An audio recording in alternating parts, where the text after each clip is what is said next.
Good morning. Good to see you. Lord's Day Live. Here we are. Here you are. Here I are. Here we are together. Thank you for being with me. I'm really grateful that you're here to be with me today. Thank you. Thank you. All right, guys. Let's see if I can get this thing moving here. I don't know what happened. Does that work? Oh, nuts. Something went wrong, guys. I don't know what it is. My computer has locked up on me. Oh, dear. Now we're traveling too fast. Okay. All right. I think we're there. Are you ready? It's going to say Doodle Bible School right here in just a second, and then I'm going to pop up right here. See, that's me. And then this is me popping up right there as we're together. I don't know what happened. My screen has gone kaplooey, and so I can't see what's the next slide. It could be interesting how this thing works there. Oh, dear. Let's just see what happens. Are you with me? I'm with you. Let's just go. Here we do. It works. I can't tell that's coming. See, I got a computer right here, and you are up there. And when I hit down here, it shows me the next slide that's supposed to show, and then I can know what's coming ahead, but now I don't know because it's not down here. What do you do? There's old Moses parting the Red Sea as we experience Exodus together. Yeah, it's really that. Gabriel drew that for me. I almost said Judah. Judah's my grandson. He's a pretty phenomenal drawer, too. But Gabriel drew that for me, and I am really, really, really proud of him. Speaking of Judah, my buddy Judah, he's not feeling good this morning, but I see he's watching. His daddy typed it in right there. He's watching. Hi, Judah. I love you, buddy. I'm sorry you're not feeling good. Got a sore throat, temperature. Pray for Judah while we experience Exodus. All right, here we go. Segment number 1. There's 5 segments, as you know, and the first one is do the doodle. So you got the doodle thing here happening. That means you need to get out a piece of paper, or you need to get out a doodle-a-tater as I've got here with the marker here. And what we're going to do here, you see, is we're going to doodle. We're going to do some doodles about how to remember the book of Exodus. And here's what we've done so far. Exodus chapter 1, does that look like a 1? It's a whip. In Exodus chapter 1, God's people, Israel, are enslaved. Chapter 2, does that look like a basket floating in a river? Well, that's what it's supposed to be, because that is Moses getting born. See the 2 right up there? Chapter 3, does that look like a burning bush? That's what it is. It's a burning bush. That's what happened. All right, here we are today. Chapter 4. Can you see the 4? I blew that little guy up right here. That's supposed to be Aaron. Aaron is going to become the high priest of God, and he's going to also be the spokesman for Moses, all right? But if we're going to draw that, all right, that picture right up yonder way, what we would do, first of all, we have to draw our little basket, and I'm not going to go through too much we're here with the basket, okay? We got the basket, okay? And then you got the arrow going here, because the basket is supposed to represent Moses, right? Moses getting born, floating in the Nile, all that kind of thing. What I really want to do is and I'll show you how to do this. Make a 4, okay? Go like that, and make a 4. Now, this is going to become his arm, and so we're going to kind of make it fat around it, kind of outline it like this, okay? Now, this is his body, so we're going to make it even bigger, okay? Down here like this. Got 2 legs. Now we're coming up here, right? Now, at this point, you might notice that Gabriel, when he drew that, he just kind of cut him off right about here. So we'll do that too, okay? Take that. Now what you can do is take the middle line out. Take the middle line. Whoop, whoop, boop, boop. But the problem is, he doesn't have a head. We got to have a head, guys. And so go ahead and put your head up here, and that will be Aaron's head, okay? But can you still see the 4? Okay, oh yeah, we're supposed to put that thing on his chest, because that's a priestly thing, and it has something to do with the priestly thing. And so put the old... I think they call it an ephod. You don't need to know about that anything right now. All right, but you see the 4? Can you guys see the 4? Remember, it's right here. Okay, see that? That's the 4. All right, so Moses gets Aaron. You could also, if you wanted to, instead of doing the arrow here, either way is fine. Maybe you could do a plus sign like that, and then it's arrow or it's Moses plus Aaron, because they're going to be big buddies. They're also brothers. And anyhow, but that's how you do that. All right, so you got that? All right, put that right there so everybody can admire it as we continue on. So, as we remember, Exodus chapter 4, Moses, he's in the basket, right? Moses is going to get Aaron. Aaron's going to come along. You're going to see here in just a moment that he needs some help, and Aaron's going to be his helper. All right, so if I were going to test you over that first segment, the doodler part, my question would be, what is the theme of Exodus chapter 4? You remember your picture and you say to yourself, I know what it is, I know what it is. What is it? Moses gets Aaron. That's chapter 4. Okay? And can you doodle the clue? Obviously you can, because we done did it. Let's be silly. All right, here's your first silly for the day. What is a cow's favorite drink? If you knew a cow and you could speak to the cow and the cow could speak back, and you said to the cow, hey, Mr. Cow, what do you like to drink? What would Mr. Cow say? What is a cow's favorite drink? Well, clearly the cow would say a smoothie. Because cows go moo. So he likes smoothies. I thought it was funny. All right, next segment. Segment number 2. What do? We make a memory. That's when we stick the old memory right in the old noggin there and we say, don't forget it. This is where you got to have a memory verse. And I think you guys are smart enough to do this. All right, it's not a real long one today. I think you can do it. Oh, Moses, he's still parting the Red Sea there. All you got to do is say each line 5 times. Here it is. All right. So Exodus chapter 4 and verse 15. That is your memory verse for the day. All you got to do is say each line 5 times. So I'm gonna read the line, and you're gonna say it with me 5 times. Okay. The line says, "You shall speak to him." That's the first part of our verse. You ready? You shall speak to him. You shall speak to him. You shall speak to him. You shall speak to him. You shall speak to him. I bet you can say the first line. Yeah, I bet you can already do it. Now, if that doesn't work, you can do that for every one of the lines, okay? But if that doesn't work, guess what you can do then? You can take the verse and you can leave blanks. And then put them on sticky notes, put them all over the house, and every time you pass it, you got to say what's in the blank. You shall speak to him. I already knew it because I said it 5 times. You said it 5 times. I think we've said it 6 times. Maybe 7 times at this particular point, but we got it stuck in the old gourd. Right there, it's stuck. That first line, you shall speak to him. I got it right there. So I've already done. Part of my memory verse is already behind me. Whoop, whoop. So, segment number 2. If I were to test you over segment number 2, and we're building toward our final test, when all these questions will be on the final test. But I would ask you this question. Who would teach both Moses and Aaron what to do? You say, I have no idea, Sonny. That's because you didn't read the whole memory verse. Let's go back and see it. Are you ready? We're going to go backwards here. Oops. There it is. All right, I'm going to get my big head out the way. We're going to go back one more. Oh, dear. There it is. You shall speak to him and put the words in his mouth, and I will be with your mouth and with his mouth, and will teach you both what to do.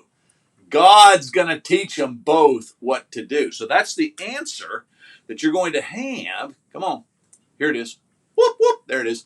That's the answer that you're going to have for one of your test questions. Who would teach Moses and Aaron what to do? God would. Can you quote the memory verse? Well, I can't quote the whole thing, but I can quote the first line. Because we've already said it like 17 times. Okay, let's be silly. Are you ready? Got the geese happening here. Why did the tomato lose the race? Some of these jokes are a little weird. I can't say I've ever seen 2 tomatoes try to race down the path, but let's just pretend that they are for a moment, because tomatoes, the potatoes don't have legs either, but tomatoes sure don't have legs. And so, I don't know, it seems a little weird in my mind, but then, you got Bob the tomato, on VeggieTales, so maybe, I don't know. He seems to be able to talk. I don't know whether he can run or not, though. I think the cucumber guy might outrace him, you know what I'm saying? let's move on. So what we got here is we got a question asking, why did the tomato lose the race? Any ideas? I'm going to tell you why the tomato lost the race. He lost the race because he ran out of juice. He ran out of tomato juice. He just he ran out of tomato juice, so he lost the race. Oh dear, you're silly.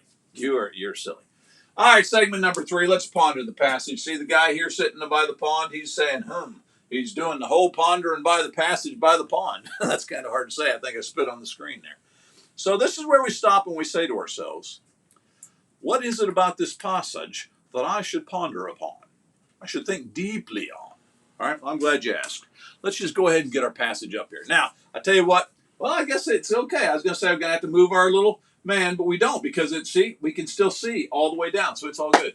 All right, but Moses said to the Lord, "Oh, my Lord, I am not eloquent either in the past or since you have spoken to your servant, but I am slow of speech and of tongue." So, God said, Moses, I want you to go down there to Moses and get Moses, I want you to go down there to Egypt and get my people. Moses says, I can't talk very good. That's what eloquent means, or not eloquent. Eloquent is when you can talk really good. He can't do it. And so, because he can't talk really good, he says to God, I better not do this job. I can't talk very well. But God said, hey ho. Then the Lord said to him, who has made man's mouth? I want to know who made your mouth, man. Moses, I made that mouth. I made that tongue that's waggling around in your mouth. And if I made your mouth, I can make it speak right. And so Moses, he's thinking, oh dear, now I got to come up with a different excuse. God goes on to say that he does all kinds of other things. Go on down here to verse 13. But he said, oh my Lord, please somebody else. Please send somebody else. I just don't want to do this job. Could you find somebody else? Don't ever say that to God. When God says, hey, I want you to do this, you get after it because God's God. You know what I'm saying? You don't say no to God. And he said, please find somebody else. That's going to be on your test. I'm going to ask you something like, what did Moses say he'd rather have? Or what excuse did he give? Or why didn't he want to go? Or something like that. I can't remember. We'll see it in a minute. Then the anger of the Lord was kindled against Moses. He got mad at Moses because Moses was making all these excuses. Moses, I got a job for you to do. I'm not interested. I can make your mouth waggle, your tongue. Don't give me all this stuff. Moses, and he said, is there not Aaron your brother? So this is where we're going to get Aaron. Come back to our picture. Here's Moses, represented by the basket floating in the river, right? All right, he's going to get Aaron, and Aaron is going to be the guy who does some of the talking for Moses, okay? And he's a Levite. I know that he can speak well. Behold, he is coming to meet you, etc. Then come on down here to verse 17. Let's go to 16. He shall speak for you to the people, and he shall be your mouth, and take in your hand this staff with which you shall do the signs. Now, I wish I could take that off. I don't think I can. Let's see if we can. Let's back up. Yeah, we can. Look, I did it. Whoop, whoop. This is a staff right here. It's that big stick thing that he carries along with him. And God says, you take that staff with you also because we're going to use that staff to do some miracles. And one of the really cool miracles in this chapter that he says is going to be able to do, the staff's going to become a snake. Yeah, I know, it's really cool. Hey, there's my buddy Thomas, all the way over in Kenya watching. Hi, Thomas, thanks for tuning in. All right, so let's come back. Okay, boom. So I got your passage up here. So here, everything that I've underlined, those are going to be on the test. Okay, the last question, I'm going to say something about, I don't know, what did he do with his stick? Something like that. Well, you know what I'll do? I'm just going to hold on. Just hold on. There they are, right here. Come on. There they go. They weren't up when I actually said they were up, but now they're up. There are your 5 questions. Why was Moses told to carry a staff? Because God's going to do miracles with it. He's going to do some signs with it, okay? Anyhow, there's your 5 questions. Those will all be on the final test as I speak eloquently to you. Because Moses couldn't do it, remember? All right, let's be silly. You with me? Are you ready? Here we go. I'm going to hit that button, and when I do, silliness is going to come on the screen. Whoop. I love this little girl. She's just so cute, and she's got a little lemon happening there. What sits at the bottom of the sea and twitches? sits at the bottom of the sea and twitches. That's what twitches. What sits at the bottom of the sea and twitches? A nervous wreck. A shipwreck goes to the bottom of the sea, but it's twitching, so it's a nervous wreck. That one's not quite as funny as the last one, but hey, I do what I can do. You know what I'm saying? A nervous wreck. That's what sits at the bottom. Okay, move on. All right, in this segment 4, which happens to be my favorite segment of all the segmentations, is apply the why. This is where we look at the passage and we say to ourselves, why do I even need to read that chapter? Chapter 4, who cares? I'm going to tell you why you need to care, because it's a really cool chapter. Let's just see a part of it. Are you ready? There's old Moses. Love old Moses. He's back here. You can't see him anymore. All right. Why do we even care? Now, we've already talked about all of this right here. Remember, here's the last part about him carrying his staff and all that kind of thing. But I wanted to come back up to this part about I'm not eloquent. I'm slow of speech and of tongue. I can't talk very good, God. Can you find somebody else to go? There's my buddy Dennis. He's watching in Kenya too. And my mom, she's watching right next door. And then I've already told you, my buddy Judah, that's my grandson. Love that kid. Judah, he's sick and he's at home this morning, but he's watching. Hi, Judah. I love you. And I love Thomas. And I love my mom. And I love Dennis. And anybody else who's watching but just isn't commenting. Thank you for being with me. Back to our lesson. What we're doing here is we're looking at this idea of I'm not eloquent. Because in this segment, I always try to say, how does that passage change me, make me a better person? Well, here's some questions. Have you ever been nervous about speaking to an audience? Kind of have to get up there and there's a whole bunch of people and maybe you got to read a piece of paper or maybe you got to quote a poem or something like that, and you ever been nervous? Well, Moses evidently was like that. Moses said, Lord, I get nervous and I don't speak well. I don't want this job. When was the time that you had trouble speaking clearly? Give me an example. So what I want you to do in this segment is I want you to write me a couple sentences, or you can just tell it to your mom and dad, speak it into their ear, and say a time that you had trouble getting out what you wanted to say. You just had trouble speaking clearly. And that'll help you to relate to Moses, who said, I don't talk very good, God. Can you send somebody else? And God says, I am tired of your excuses. I'll send Aaron to be with you. And so, kind of like Batman or Robin, okay? Aaron is, Robin is the assistant of Batman, like Aaron is the assistant of Moses. I finally got it out. Anyhow, there you go. Okay. Now, if I were going to test you over that segment, which is segment number 4, I would ask you this question. When was a time that you had trouble speaking clearly? And remember, just a short answer. You don't have to give me a big, long manuscript. Just write something short or say it to your mom and dad so that we can know that you really understand what was going on, at least in part of that passage. Let's be silly again. Love this kid. What can make a dog laugh? Now, if you had a dog, I don't have a dog, but my grandson Judah, who's watching, has a dog. In fact, he's got 2 dogs. If you wanted to get your dog to laugh, Judah, what would you do? What is it that can make a dog laugh? I'll tell you. His funny bone. Get it? Dogs like bones. His funny bone. I got a funny bone. I think it's in your, is it like here somewhere? I don't know, but everyone, or in your knee. But sometimes you hit that thing. You ever go to the doctor and he has that little mallet and he on your knee and it pops out? I think that's kind of a funny bone. Anyhow, back to our joke. What makes a dog laugh? His funny bone. That's what makes him laugh. What makes Sonny laugh? Not much. It doesn't take a whole lot. All you got to do is maybe pull your lip down like this kid, and I can laugh at that. I'm laughing at you right now as you're laughing at me. We're laughing at each other. Look at us laugh. Okay, move on. Segment number 5. This is the best part of all. You love this, except for that kid. Do we really have to? Yes, we do. It's time to test. It's time for us to put it to the test. And so what I'm about to do, my friends and neighbors and fellow countrymen and other people out there hugging on their dinosaurs. Thank you. What I'm about to do is I'm about to hit this button. And when I hit this here button, guess what's going to happen? Well, you're going to have a whole bunch of questions. I'm going to take old Moses and Aaron down out of here. And there's going to be a bunch of questions that are going to scatter themselves about here, and you're going to know that those are the questions that you have for the end of the whole process. It's called the final test. Are you ready? There they are. Test number 4. All of those questions will be on your final test. And if you've paid attention this fine day, you ought to be able to answer all of them, except for maybe the one memory verse. You probably haven't got it memorized yet, but I bet you could answer pretty much all the rest of them. Let's see. How did Moses describe his own ability to speak? Remember? He said, I'm not eloquent. I can't talk very good, God. See, you already got it. How was Moses related to Aaron? I already told you. They're like brothers.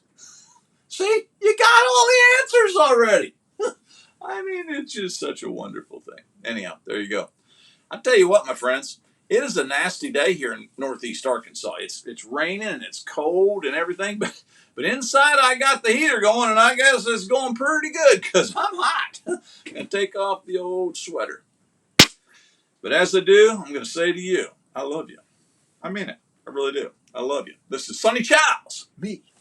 That guy right there. That's the same person, except he looks silly. Sonny Childs saying to you, be there. Matthew 16:26. That, my friends, leads us to prayer time. And we're going to see that in just a moment. The very next slide, actually, will show you the prayer time slide. And I'll have several things listed on it that I need for you to be praying about on my behalf. But let me ask of you, while you're watching, and I got bunches of you, I can see your comments there, two of them for Kenya, etc. If you got a prayer request, go ahead and type it in there, and I'll try to mention it aloud, because if I don't mention it aloud, then folks on the recording won't ever know that it's something that you have on your heart. I also seem to be a little bit off center here. Did that bother anybody? Nobody? Anyway, it bothered me. Okay, I think that's better. All right. If you thought this study was worth it, would you please consider adding us to your missions giving? Because we need it. Prayer time, as I promised. Time for us to consider things that we need to bring before the Father. Here are some things that are on my heart. Had a phenomenal opportunity this past week. We have some little ones who watch Doodle Bible School. In fact, they might be watching this very morning. I don't know. But one of them is 9 years old. She lives in Pennsylvania. Phenomenal young lady. She draws little pictures and sends them to me and answers the questions. I'm just really, really proud of her. But her grandma called. She said she would like to ask you some questions about baptism. So I spent I probably was on the phone an hour with both of them, and a wonderful conversation with both of them, and really proud of this young lady. And we got to talk about baptism and explain some things to her, and I hope that she was able to pick up on some of those things. But really, really proud of this young lady, and really, really proud of her grandma as well. Would you be in prayer for folks such as that are watching and learning, and like this young lady who is growing in the Lord, and that we can have the opportunity to get together? That's the second thing I've got here.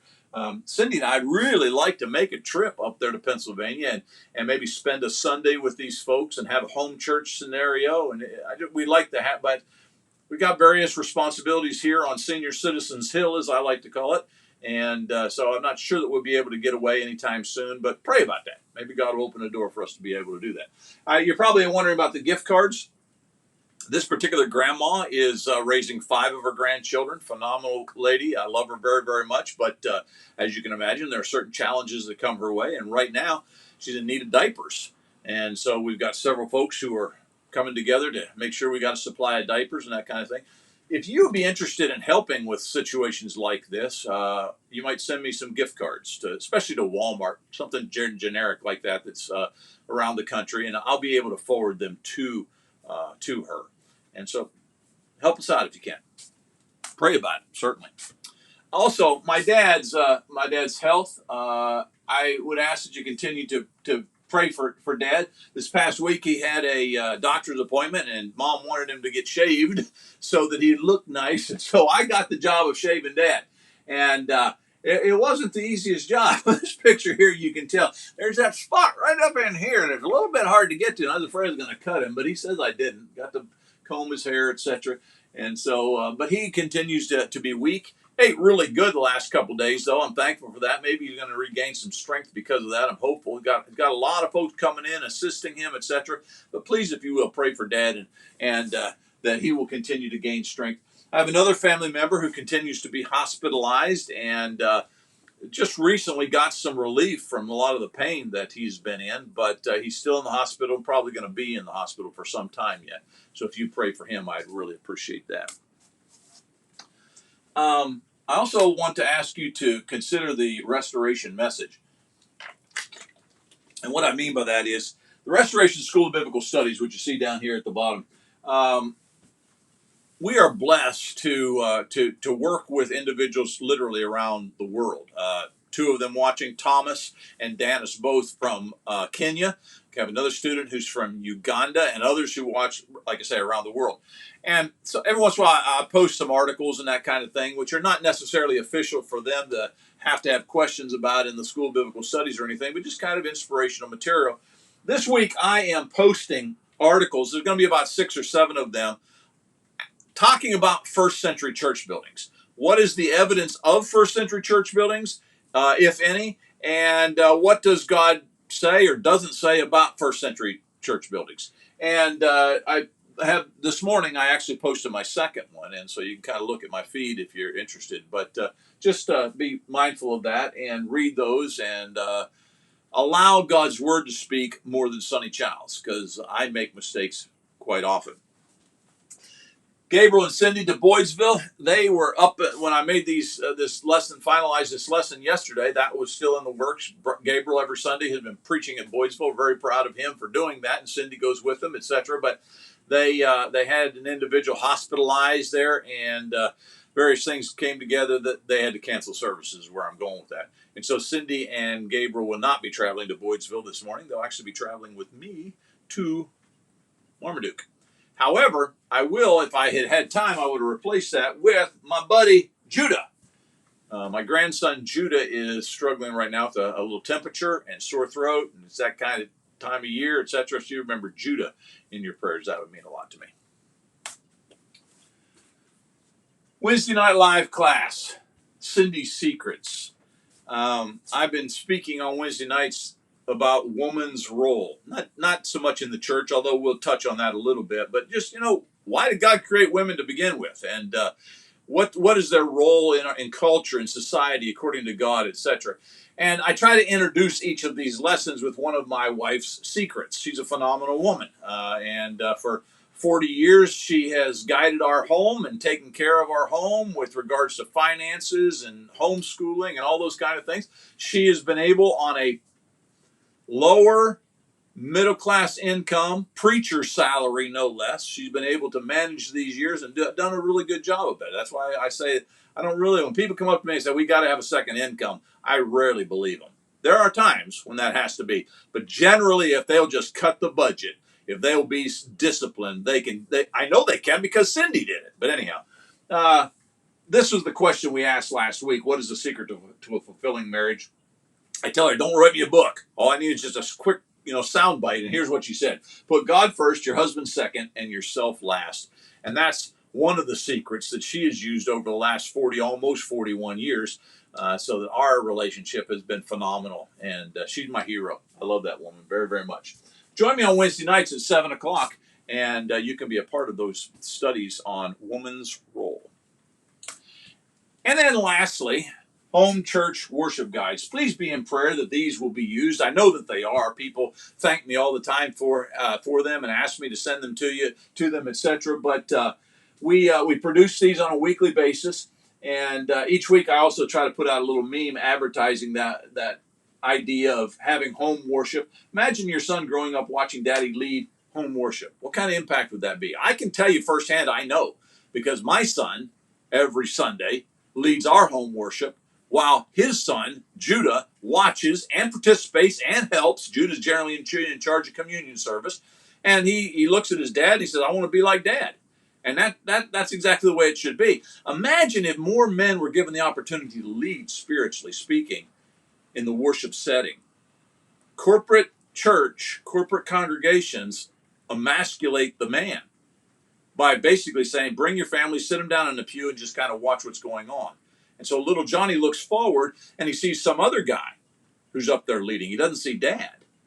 And I think that if we could get back to home church, really good things would happen because it's the pattern in the New Testament.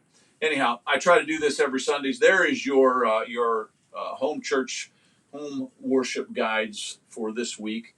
We're in the 4th chapter of the book of Exodus.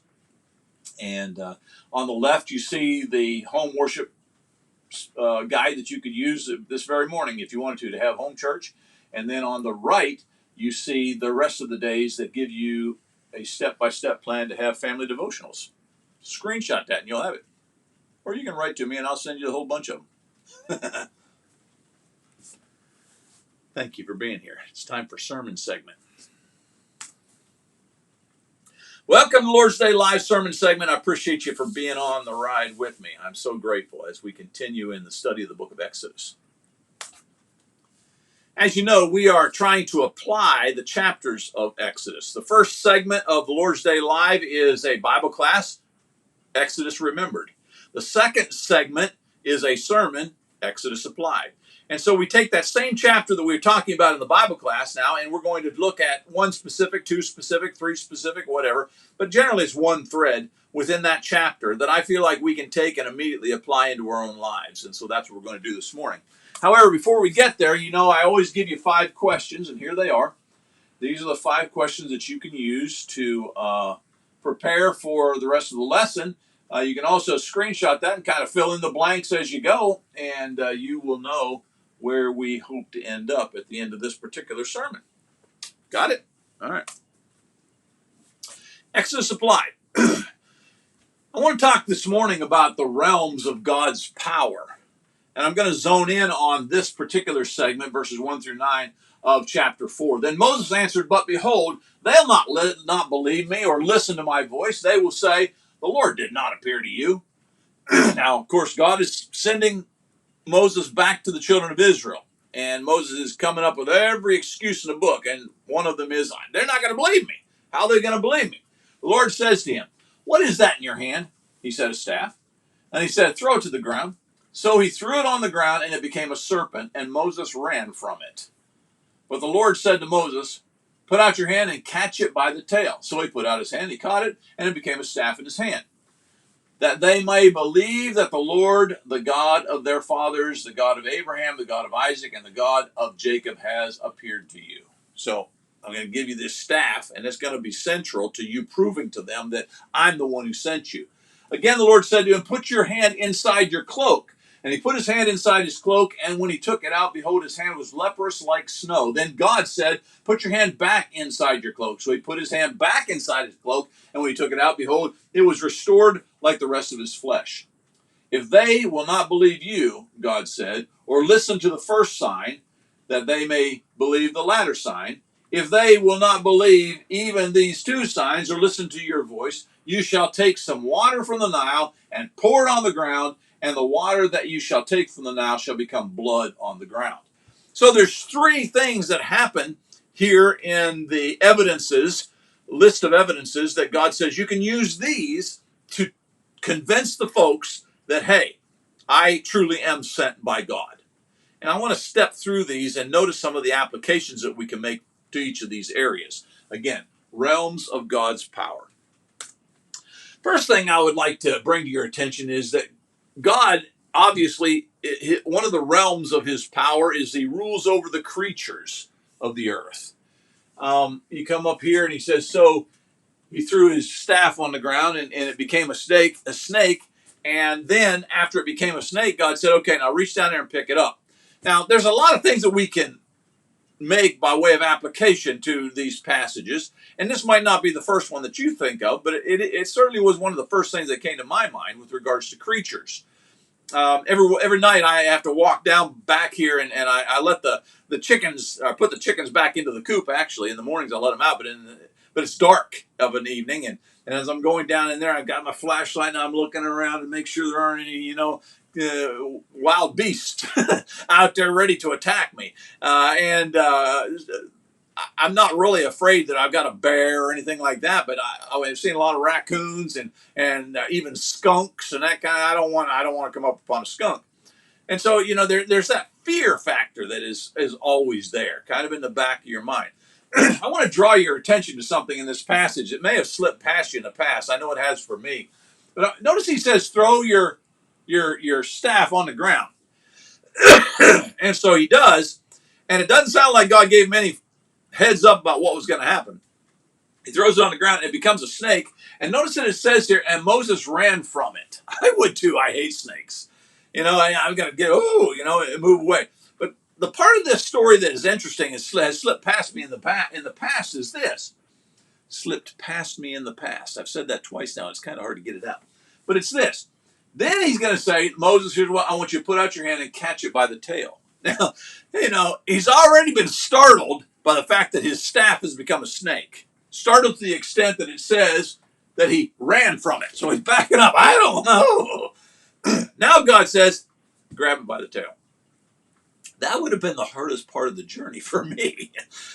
To have the faith, to have the faith to do what God said, to grab it by the tail. So my application for you with regards to the fact that God's power rules over the creation or the created beings, creatures specifically, is that God's our protector. And Moses had to have some level of assurance in his head by way of faith. God's going to protect me if I pick the thing up by its tail. Now remember, Moses has been the guy who's been wandering around the wilderness doing the shepherd thing for about 40 years. He's probably come across many snakes, in the process. Some of them, he's out there in the wilderness, probably very deadly snakes. He probably has learned to stay away from this snake, that snake, the other snake, that kind of a thing. And so when God says pick it up by the tail, the only way Moses is going to do that is if he acknowledges that this God who's speaking to him from the burning bush is going to protect him in the process.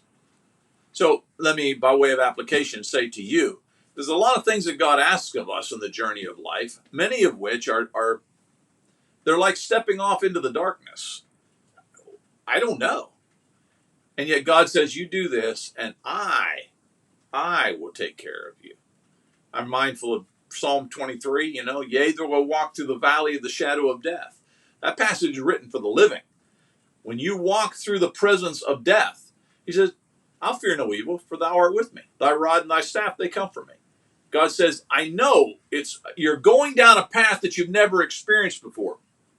I know that you're going through situations that you don't know anything about. But he says, trust me, I got this. A lot like he's saying to Moses, grab that snake. And Moses reaches down in faith and he picks it up. And when he grabs the tail, it evidently straightens out and it becomes his staff again. But Moses had to have faith that that would happen. God is calling upon you and me from time to time to walk paths that are unfamiliar, that scare us. But we've got to have the faith to say, God, I'll grab the snake by the tail if you tell me to. Number two, notice that one of the realms of power that he has, obviously, is over humanity, humans. Here's our passage. Put his hand inside his cloak, pulled it out, covered in leprosy. Puts his hand back inside his cloak, pulls it out, and is restored to its fleshly form again. God can heal. God can take us through experiences in our life that seem to be hopeless. At the same time, we've got to have faith that God and his will is best. Sometimes God chooses not to heal. But knowing that God, our application, is the restorer, the great restorer, it even uses that word, does it not? So, restored like the rest of his flesh. Knowing that God is the great restorer, it brings things back together. You and I need to have great faith as we reach out and grab the tail of the snake, to use the first illustration. Even if the snake would turn on us and bite us, God could heal us from that. So now back to our, walking through the valley of the shadow of death, walking through those difficult situations, we don't know what's on the other side, etc. But God, we know God wants us to go there. We need to go. Because even if there's harm waiting for us on the other side, God can heal that. He can restore that. The shadow of death, the valley of the shadow of death. Nobody wants to go down that path. Nobody wants to experience death all around you, or you yourself have to pass through that. But Paul will say that because of Jesus, death no longer has a sting. It no longer has a threat to you and I. That doesn't mean all of us desire to do it, but it means that if we have the faith that we need to in God, that God is the grand restorer, and on the other side of the door of death, guess what's coming? For the faithful, a restored body. And we need to not only look forward to that, we need to be people who with great faith are willing to, when he calls us, rush through that door. I'm ready to go. And so number 2, his realm of power over humanity. He is the restorer. And if we're going to have restoration in our life, we've got to go to him.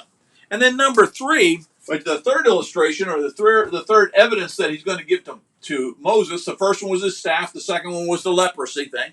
And then the third one is going to be water to blood. We know he's going to use that one later on. But this idea of water to blood, take some water from the Nile. It's interesting in our context that he's not talking here about doing these things in front of Moses or in front of Pharaoh. Now, some of that's going to happen, but the staff to a serpent, we know the leprosy thing. I don't believe that happens, but the third one happens here, with regards to turning the Nile River into blood. We know that's going to happen. And so God's setting Moses up for not only what he is going to do for Pharaoh, because that's where we always focus, but remember, in our context, he's doing this to convince the children of Israel that he really is legitimate. Moses is coming and he's saying, I have been sent by God. I really have. Well, prove it. All right, throws a staff on the ground and it becomes a snake. Hand in it and it becomes leprous. Water and it becomes blood. All of that is to convince the people that Moses is truly from God. Later, he's going to go to Pharaoh. Okay, but coming back now to our application, this idea of water turning it into blood, God is in control of the natural realm. The rivers, the creeks, the leaves on the tree, the sun, God is in control of that.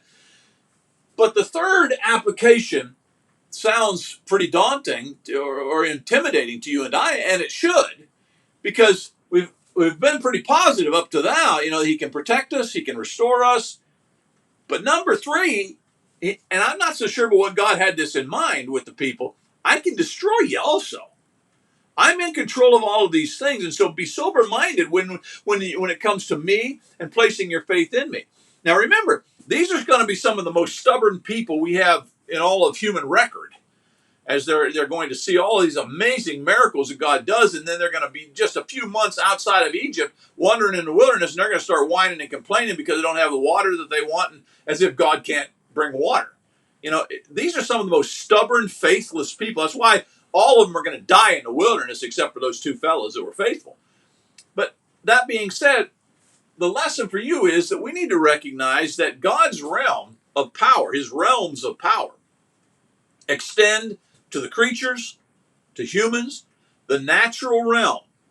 And the application is that he can destroy just as quickly as he restores or he protects.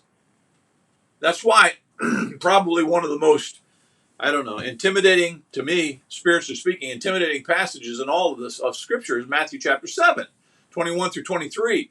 But Lord, Lord, did we not prophesy in your name, and in your name cast out demons, do all these marvelous things? And at the end of that passage, verse 23, it says, depart from me, you evildoers. These sound like good people. These sound like people who are expecting to go to heaven. Lord, we did this, that, and the other. But you go back to verse 21 and you find out exactly why they are called evildoers. It's because they trusted in what they thought God wanted, not in what the Father said he wanted. And I really fear for most religious folks today, because they're in the same situation as the Matthew 7 passage. Jesus himself said, few there be that find it. They're not going to be a lot. As far as comparison to all those who have been created throughout the history of humanity, most of us aren't going. Just a few, just a remnant are going. And the reason is because we are trusting in ourselves. We're trusting in humans. We're trusting in what my favorite author wrote, my favorite preacher said, instead of trusting in God, going back to the Scriptures and letting God speak for himself. So the big application for you is that God protects, restores, but he can also destroy. Matthew chapter 7, get away from me, you evildoers. thrown into the lake of fire one day because they are people who trusted in themselves. They didn't trust in God. They didn't recognize that God can destroy those who do not trust in him. And so when you see the realms of power that God is demonstrating upon Egypt, you see the realms of power that still exist today. And you and I need to be especially sober-minded about this third one. All right. During this time together, we've covered those 5 questions. Again, screenshot that, and you'll be ready for your final test if you are a student of the Restoration School of Biblical Studies. You got them? I sure appreciate you being with me each week, and thankful that you continue to support us. If you do, if you don't, would you consider doing that? Because we could sure use the support as we do these and send them out free around the world. And people around the world, I'm seeing right now, individuals around the world who are watching, and I'm thankful that you are with me, and I pray that those of you who can support us will support us so we can continue to do this. Today is the Lord's Day. And because it's the Lord's Day, we need to make sure that we acknowledge him, reach out to him in worship. And the best way to do that is to keep it simple, innocent, and meaningful from the heart. Corporate Christianity is complicated Christianity way too much. We just need to be simple, innocent, meaningful in the way that we approach him. It's the Lord's Day. Make sure you give it to the Lord. Thank you for being here. Sonny Chow saying, be there, Matthew 16:26.